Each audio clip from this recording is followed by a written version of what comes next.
Righto. So I'd like to share a little story with you to begin.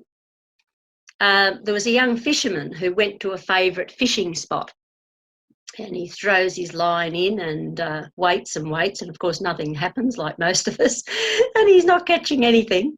But when he looks up the stream, he sees an older gentleman who's absolutely reeling in the fish. And he just keeps reeling them in. But as the young chap watches, what absolutely fascinates and intrigues him is the guy appears to measure each fish. He's got it looks like a stick or a ruler, and he's measuring the fish, and he's throwing the big fish back into the stream. So after a while, the curiosity gets the better of the young guy, and he says, I've got to go up and check out what's going on up here. So he goes up and he says, by Jim, and he said, you're reeling those fish in today. He said, I haven't caught a thing. But he said, I noticed that you're measuring the fish and you're throwing the big ones back in the stream. He said, look, is there something that I need to know? Is it a ruling, or are the big fish bony, or is there something that I'm not aware of? And the old guy says, no, sonny. He says, nothing like that. He said, you see this here ruler? He said, that ruler is the size of my fry pan. So he said, if the fish fit into the fry pan, I keep them. If they don't, I throw them back in. So, I mean, we have a bit of a giggle about that. And he has a point, up to a point. He's only taking what he needs, da-di-da-di-da. There's many perspectives.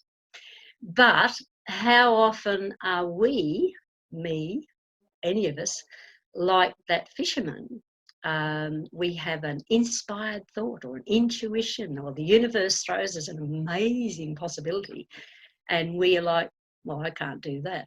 It's too hard, don't have the education, the money, the skill, the know-how. I tried that before and it didn't work, blah, blah, blah. And somebody else might pick up the big idea.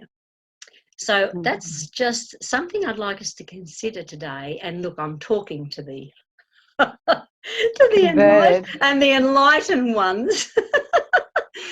But this is my thought for today, is that I'd like you and I to consider, could we perhaps look at considering having a bigger frying pan of ideas and possibilities that we're willing to accept and receive? So that's just my question. Would we be willing, and I'm sure we are, willing to accept other possibilities that may not fit into our own experiences or things that we currently know, but that are floating out there for us? So that's my first thought for the day. We might have a few other ideas that pop up, could be bigger frying pan ideas for the day. But what I'd like us to do now is I'd like